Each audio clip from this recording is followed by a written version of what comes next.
The undead acolyte and the horned specter of what is hidden and withheld regard one another.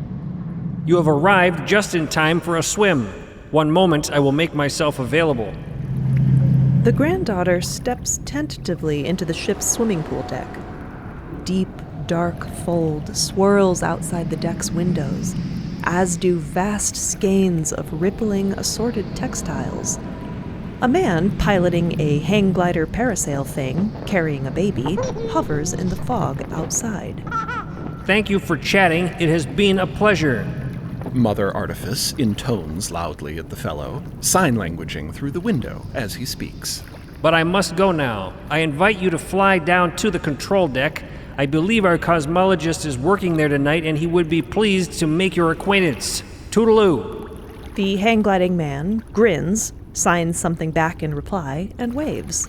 The baby laughs happily as the hang glider banks, dips, and dives down out of view, vanishing into the impenetrable fold. A very pleasant fellow, Artifice says, turning back to Dot. I suspect he and Merlin will have a meaningful exchange.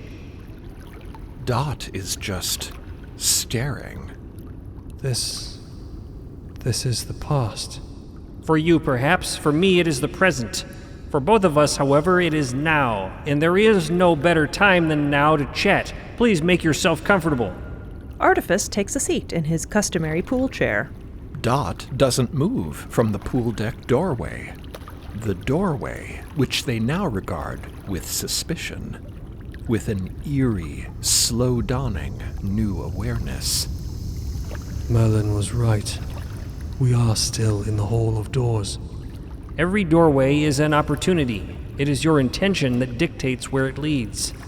All of this, everything, always. The hall does not end. It merely changes. If that is what you choose to believe, and it appears that you have, you would not be here otherwise. But how can I be here? This is not a memory of mine. Congratulations! You seem to be tapping into some capabilities that daughters do not normally have access to at this stage. Well done. Dot approaches slowly now and sinks into another pool chair beside their spectral mentor.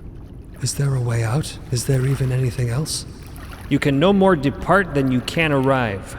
We are, all of us, forever within that which we create for ourselves. Intention and expectation are powerful forces, granddaughter, engines of potentiality that shape our perceptions and define our experience of what is real to each of us. Then I am here because I was prepared to be. Artifice pushes aside somebody's sandals and a rumpled towel to settle more fully into his chair. If that is your perception, reality has no essential or absolute nature, no more so than what it evinces through the experience of itself.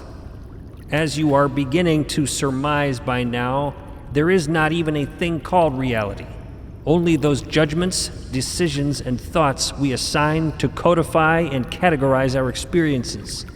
And if one does not have any thoughts about any of it?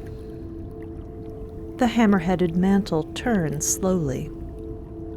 Then you cease to create boundaries where none exist, and you honor each moment as it is. You experience the here and now without separation, with no you apart from everything else.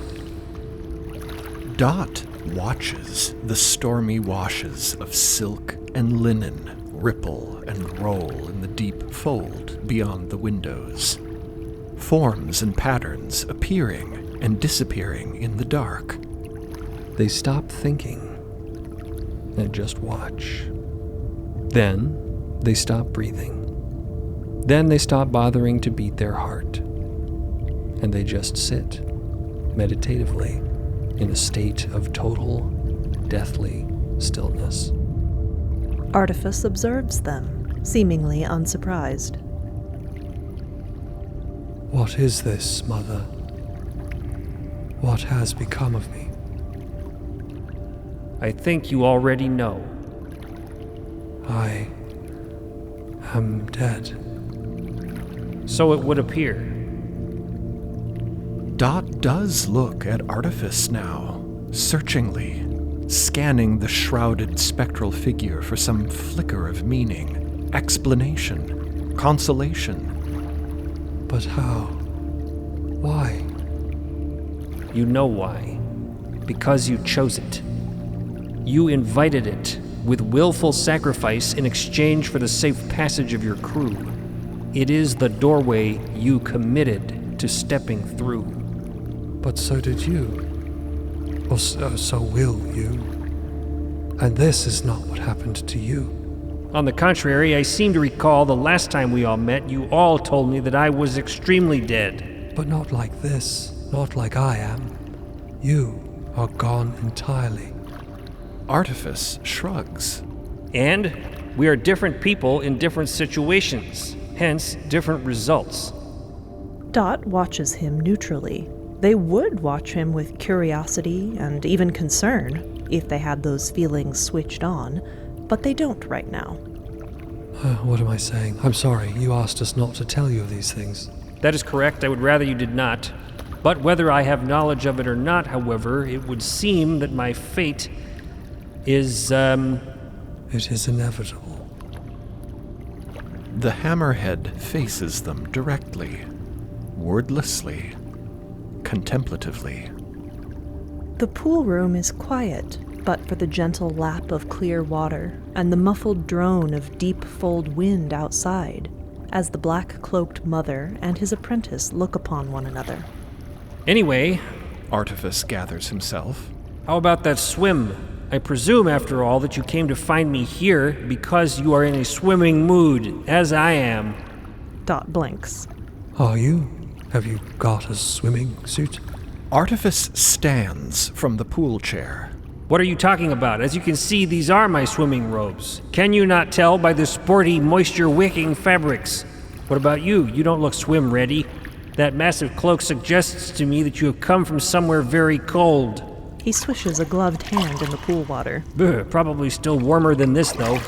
Give me one moment. I will have Merlin heat this up for us. I'll be right back. And he translates straight down through the dark mica floor of the pool deck, leaving Dot alone.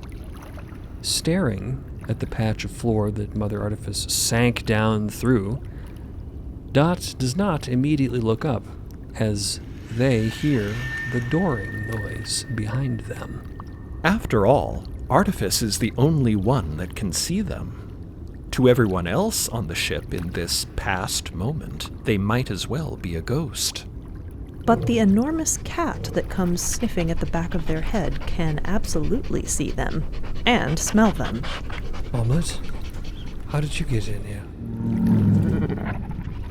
Dot looks back at the elevator. How did he even fit in there, let alone follow Dot into a memory?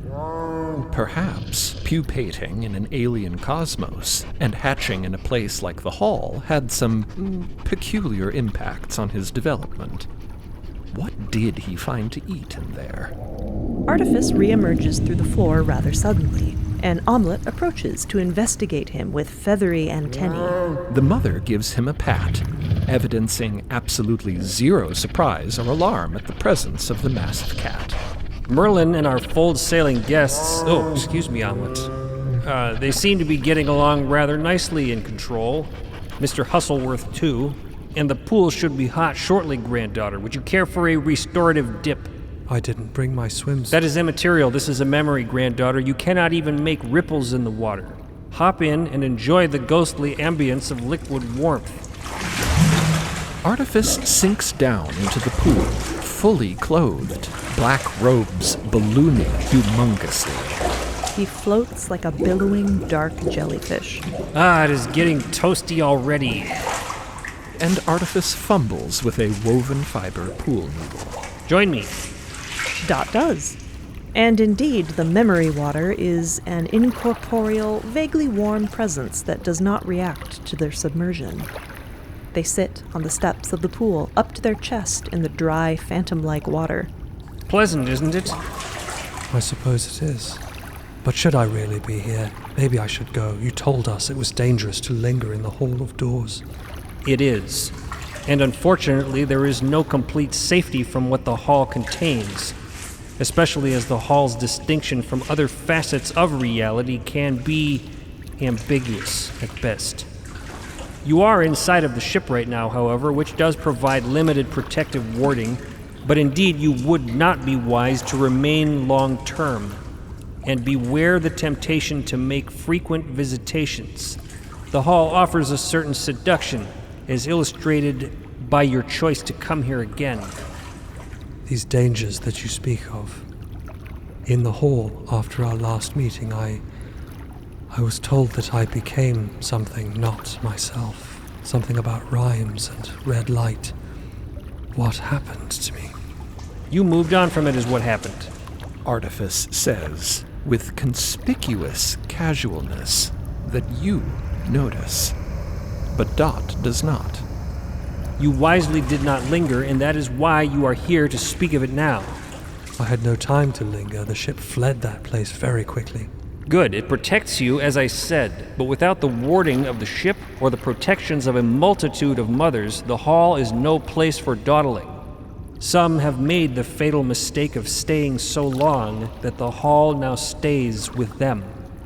The hall is both a profound threat and a profound tool, one that has done both good and ill under the mother's watch. But I must speak no more of it. Only when you become a mother yourself will the intricacies of this topic be made clear. Dot sits quietly in the ghost of the now steaming pool water as Artifice fools with some stitched leather water wings. Why are these so hard to put on? Oh, come on. When you become a mother. Perhaps they should tell him that they don't know if they will, or if they can, or if they even want to anymore. But before they can say anything... How goes your search for realization? Oh, jeez, there it is. Oh, God. If you are asking that, then you must know that I have not found it. Dying wasn't realization? You tell me. Then it was not? Or maybe it was. I have no idea. And my uncertainty must mean that it wasn't. Artifice bobs quietly in the deep end of the pool. A dim hammerhead slinking just above the waterline in the darkness of the chamber, encircled by a preponderance of hugely inflated robes. He says nothing, listening, waiting. Omelette has loafed up nearby, his head sunken deep into his vast crop, contentedly dozing in the steamy warmth of the room. You told me that realization would reveal itself with certainty, but it seems that not everything revealed with certainty is realization. Perhaps I'm going about it all wrong or searching for the wrong signals. There is no need to constantly assess whether it is working or if you are doing it right. It is. And you are. Dot looks up, the box in the attic labeled Hope briefly illuminating, beckoning, but they do not open it. So I'm not doing this all wrong? Artifice squirts them with a jet of water from his cupped, gloved hands. It doesn't make them wet, of course, but it still startles them. Are you listening to me? I literally just explained that. Realization is not something you can do wrong, and finding it is not something you need to get better at. Realization is not trying to find or forget who you are, nor is it getting rid of or gaining anything. It is not something that must be earned. You were on the right track with that nice line you said to me in the Oasis. Release control, accept the journey. I love that. I'm going to have to use that more often. Keep that in mind and you will find the way. It is inevitable, as you also said. Once again, providing your own guidance far better than I ever could. I feel like I'm talking to myself here, like I'm playing both parts in this conversation. Is there an echo in here, or is it just me? Outside the pool deck windows, the mysterious man and his baby hang glide back into view. They wave, and Artifice waves back. Good luck to you, and may you go with the flow. He booms and signs, as the glider whirls and vanishes into the void. I say the same to you, granddaughter. Go with the flow. Realization unfolds with the synchronicity and intelligence of the cosmos. Hang on, this is getting ridiculous. He shoves his overinflated robes, releasing a huge explosion of bubbles. What is hidden will be revealed, not unlike my dismal physique following that massive discharge of stupid air.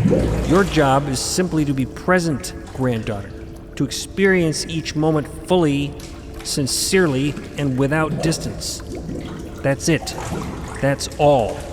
The rest will follow.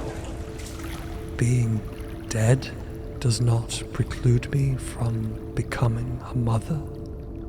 Artifice makes an unfamiliar sound. It takes Dot a few moments to realize it's a laugh. No, it does not. However, I will not pretend that what you are going through is not unusual. Every granddaughter walks a unique path, but yours is even more unique than most. Most granddaughters do not pass the final test before they find realization. I passed the final test? When did I? When you perceived that which is hidden in plain sight, accomplished that which is unspeakable, and were not obliterated in the process. Eyes wide, Dot presses a hand to their unbeating heart. The emptier the vessel, the more it may contain. Precisely. And you did all of this on your own, without motherly guidance or safeguards. Motherhood is many things, granddaughter, but it was never meant to be solitary. There is pride, but also something like regret in Mother Artifice's voice. You should not be on your own for this. I am not. I still have you. No, you do not. Do not become reliant on me or any other phantoms of the past. But granddaughter. Artifice waits a moment before continuing. He stands upright, rising from the water. Hear this. What you did to protect the ship, you must only do again if you are prepared to make a sacrifice of the greatest possible finality, from which there can be no return. What I did, it can be done more than once? Once to give your life, and once again to give your death. The room is dark and quiet for a moment. Two black-robed ghosts drifting in the depths, until Artifice extricates himself from the water and goes to the window to towel his robes. Omelette is waiting near the elevator, as though sensing that it will soon be time for he and Dot to depart this place. He is watching the daughter and the mother with that inexplicable intensity with which cats sometimes gaze into apparently empty corners. Thank you, Mother Artifice, for everything, for all that you have done, and for all that you still must do. It has been, and it continues to be, my pleasure. Now go forth, granddaughter. You and your big cat buddy must return to your present. But before you do, I know that I just told you not to do this, but please tell me one thing about the future. Are you sure? Artifice hesitates, clearly wrestling with something.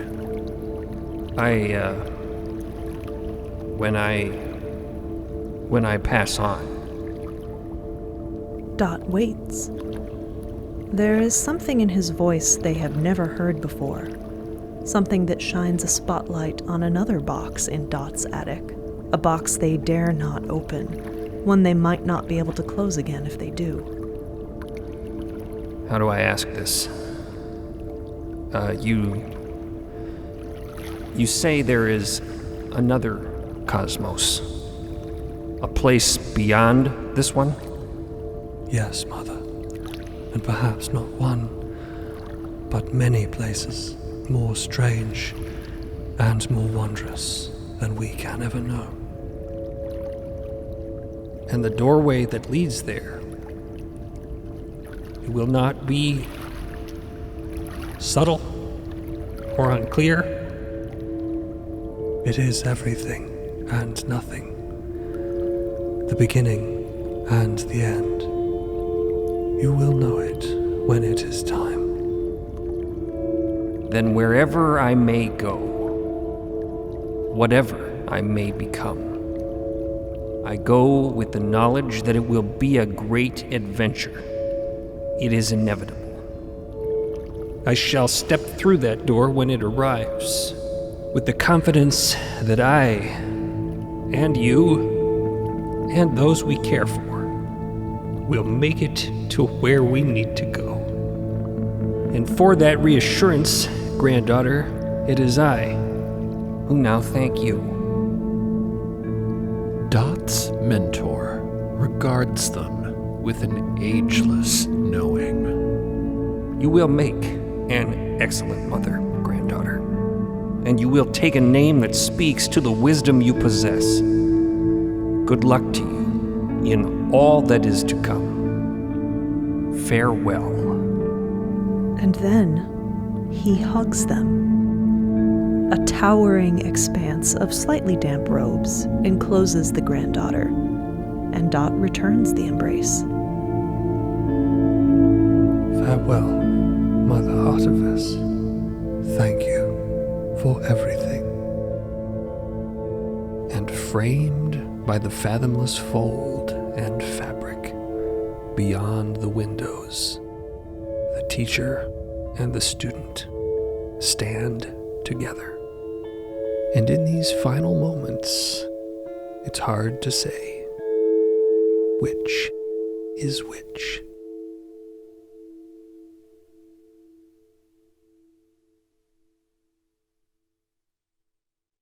Thanks for listening to Unend. If you're enjoying the story, please rate and review to help someone new discover the cosmos. You can catch Unend every Wednesday anywhere you stream podcasts or through the MIDST Podcast YouTube channel. If you're looking to dive deeper into the story, become a Beacon member at beacon.tv or join the fold on MIDST.co to receive early ad-free access to episodes, behind-the-scenes exclusives, and lore-expanding bonus content. Or, if you just want to hear this podcast 2 weeks early and without ads, subscribe on Spotify or Apple Podcasts. To stay up to date on what's next in the cosmos, sign up for our newsletter on MIDST.co or find us on social media at MIDST Podcast.